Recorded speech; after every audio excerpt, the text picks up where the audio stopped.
There's a new American Express card made of a plane.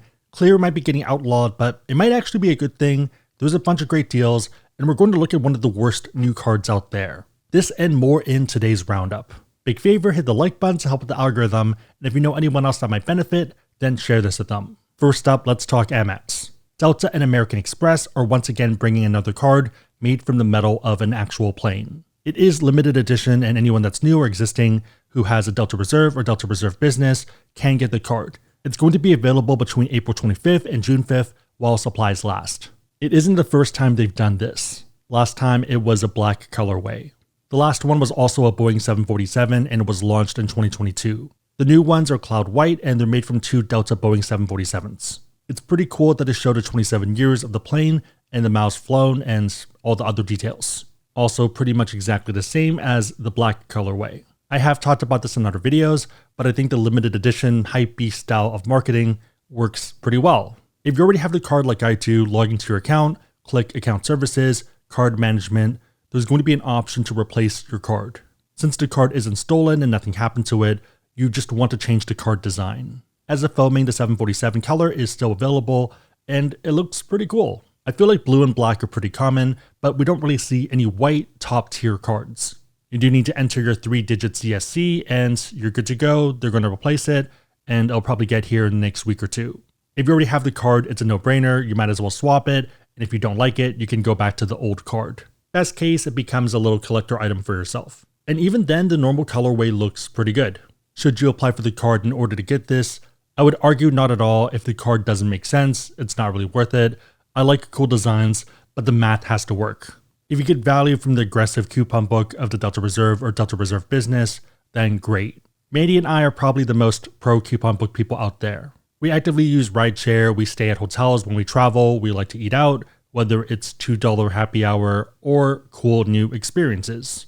But still, monthly credits are just annoying. For us, Resi is still probably the most annoying credit.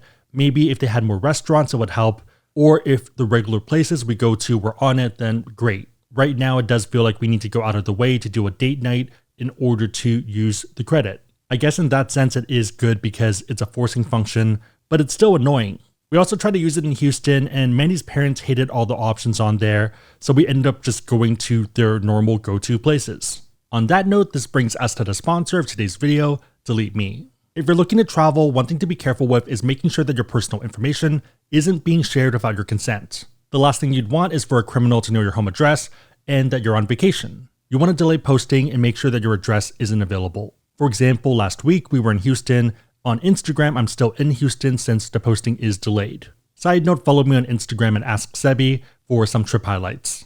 In fact, 40% of renters post about their trips while they're traveling. 2/3 of burglaries happen when you're not at home. One of the best ways that I've tackled this is DeleteMe, and that's why I'm happy to partner with them for today's video. When I used to Google myself, I'd find hundreds of detailed profiles that shared my cell phone number, address, and email. I'm generally pretty good at this stuff, but there are other sites out there that are just bad. In the best case, you get robocalls and scam emails. Worst case, you put yourself at risk for identity theft and fraud.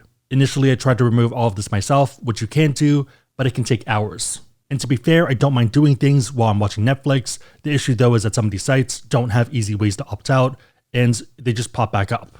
DeleteMe makes all of this super simple, and I've been using them for a little over a year. Fast forward to my most recent report, and it's reviewed over 8,394 listings that matched my name, identified which ones were actually mine, and found 0 listings. That means that it works, and it saved me over 12.5 hours of manual scanning. Over the last year, it's removed over 72 matching listings. DeleteMe continuously scans for new data that shows up and gets that removed as well. On average, DeleteMe finds and removes over 2,000 pieces of data for a customer in their first 2 years. So if you want to get your personal information removed from search results on the web, check out joindeleteme.com/asksebi and use code SEBI for 20% off their US consumer plans. Moving to a lightning round, global entry fees are increasing. Unsurprisingly, so are the credits. Citi and Chase have already announced that they'll increase the credits to match the new fees, and I kind of expect everyone else to follow suit because that makes sense.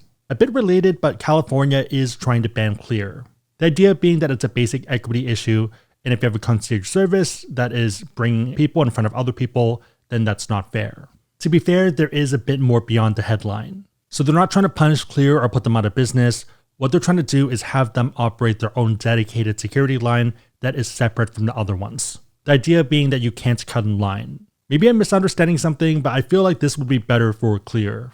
So for example, right now, if you do have Clear, you cut to the front of the normal line for the ID check and you kind of go past that, but you still need to line up for the rest of it to actually go through the security.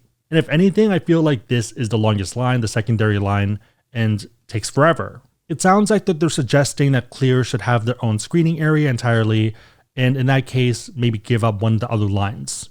So for example, out of SFO, there's generally 2 or 3, maybe 4 lines for normal. The idea here being that one of those lines should be their own thing, kind of like TSA pre-check.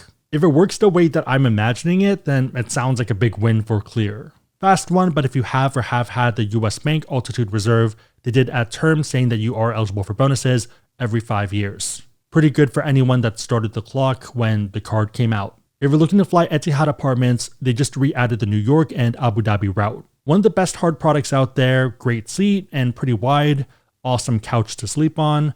Also a lot of fun if you have a player 2 with you, even if you need 2 separate seats and you can't share it. Food was also pretty good as well, and there is something about showering in the air that's fun. One of the better point redemptions if that's your jam. If you are traveling, Hilton has a bunch of promotions. So for one of them, if you register by May 6th, you can earn 1,000 bonus miles for Delta when you book your next hotel stay. You do need to complete your stay by July 7th. If you have hotel stays coming up and you're not dealing with a coupon book from the Delta Reserve card or Delta Platinum card, then you might as well get additional points. Another one is their double points promotion, so you're getting 2x bonus points on every stay.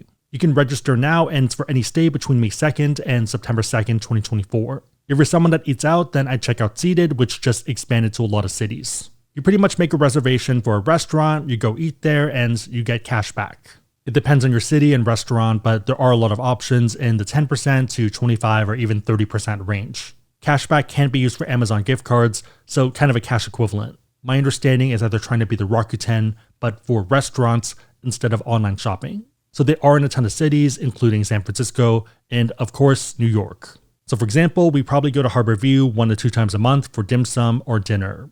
13% back for the meal that we would have had anyways is a pretty big win. Same thing for Palette, where we typically go about once a month for their Peking duck. If I'm forcing myself to do something that I wouldn't otherwise do, then that feels annoying.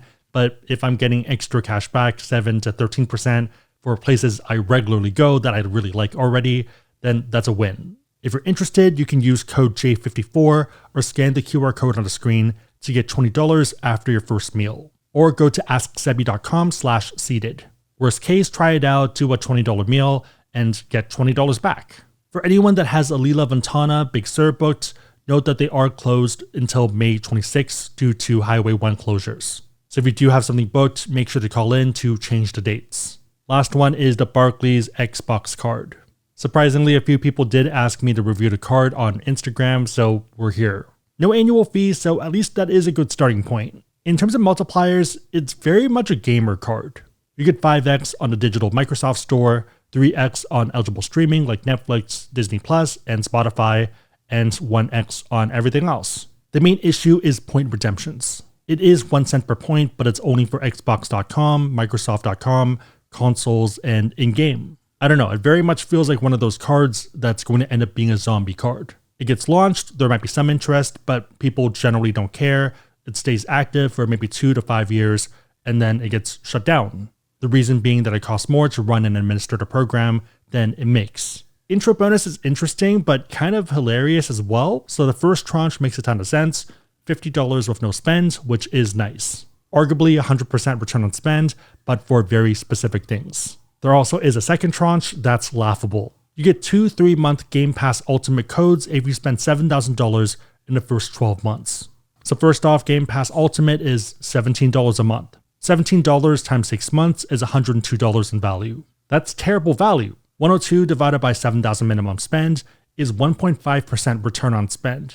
So first off, huge amount of spend, low value, and annoying to use. The reason for this is because codes can be gifted to friends and family to try Game Pass Ultimate for the first time. So it sounds like you can't even add it to your own account.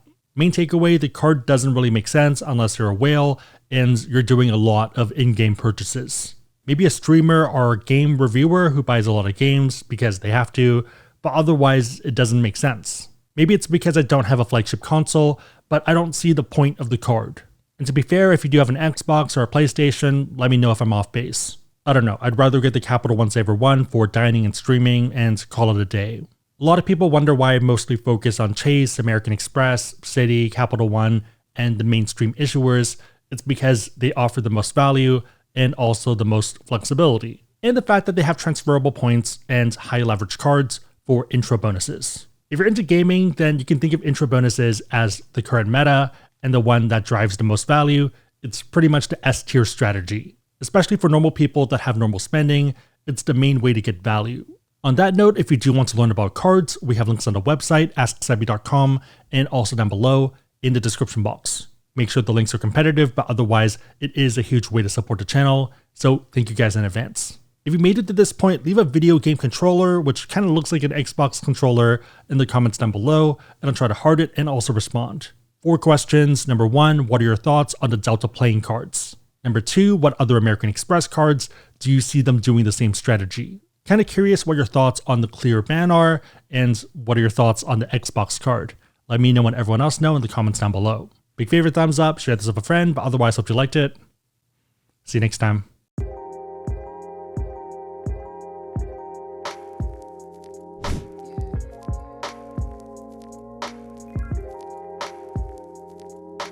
What's up guys, it's Sebastian, and today we're flying Delta One Suites from LAX to Paris. Big favor before we dive in is to give us a thumbs up, and if you are new, consider subscribing.